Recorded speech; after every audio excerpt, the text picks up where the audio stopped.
राम राम सा। मैं आपने एक बढ़िया कहानी सुना रही हूँ, बहुत ज्ञान दी। एक सेठ जी था, तो वे बहुत धनवानवंती था।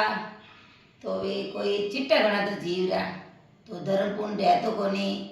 यूँ करतो करतो बिना पचे बींद नहीं आई। तो पचे बींद नहीं आई जड़ पचे 10 साल लेगा। बाकी है लोग धर्म पुण्य करता रहे, मारा मारो जी कभी धर्म पुण्य क्यों नहीं करे। तो वाके इन्होंने जीव चिट्टो घणो, तो मैंने उनकी भी उपाय उन्होंने धर्म करो। तो वाला गई चौधरी गाय बनाई है, पचे माते माटी लाई है, माटी थेतराई दी। पचे और उन्होंने ससुर जी का लेन गई बासा कने के लो आपो धर्म पूर्ण करो, सब दुनिया धर्म पूर्ण करे रही है।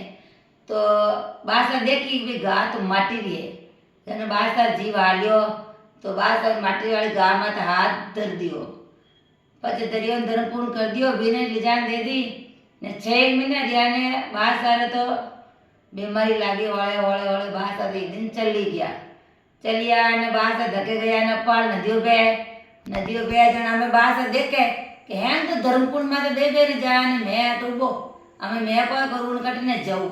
नदी अपार गया रही है, तो वह माटी वाली गाय एकदम धके उबी उब तो इन बाहर से नीचे पड़ी उन गाय माते हाथों में बीनरी हाथ दिरे जी कुछ गाय है।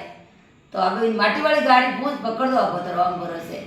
माटी वाली गाड़ी पूंछ पकड़ी है ने समुद्र में वे पार उन वास्ते गया तो हड़े होले होले गौ माता ठेठ पार करिया है। तो जातो जातो भाई माटी माटी सब डूब गई।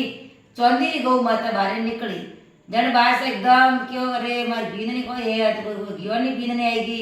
माटी की गाय रहती तो सब पानी में गल जाती, तो मैं पे जातो आ चौंधी गाय है जन मन पार उतारियो। तो भाई धर्म पूर्ण करतो रहनो, इतो चीटो नहीं रहनो। बिंदनेरी बार जो धर्म पूर्ण रे आपू हाथू रे जो दान पूर्ण करता रहना। राम राम सा।